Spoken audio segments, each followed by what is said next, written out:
Llibre de Job, capítol 31, versets del 23 al 40. Soc innocent.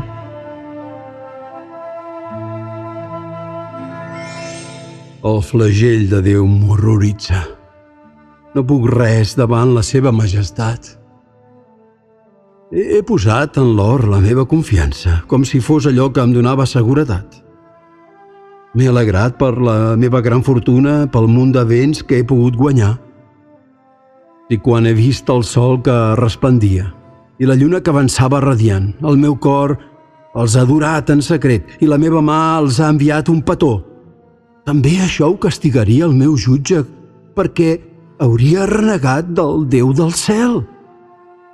M'he alegrat quan el meu enemic queia. M'he congratulat quan l'ha ferit el mal. La meva boca ni tan sols ha pecat desitjant-li la mort amb una maledicció. Tots els meus hostes donen testimoni que s'han atipat de la carn que els repartia. L'estranger no ha fet mai nit a la plaça. La meva porta ha estat oberta al qui passava. He encobert, com Adam, el meu pecat. He amagat dins el pit la meva culpa. No em fa cap por l'opinió de la gent, ni m'espanta el rebuig dels familiars, ni estic callat sense gosar sortir a la porta. Tant de bo que algú m'escoltés. Jo signo tot el que he dit. Que el Totpoderós respongui. On és l'acte del meu acusador? L'alçaré damunt la meva espatlla? La posaré per corona. Li donaré comptes dels meus passos. M'hi presentaré com un príncep.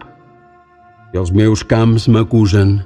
Si ploren els seus solcs perquè he menjat de franc els fruits amb la suor dels qui els conreen, que hi creixin cards en lloc de blat i l'herbassar en comptes d'ordi. Aquí s'acaben les paraules de Job.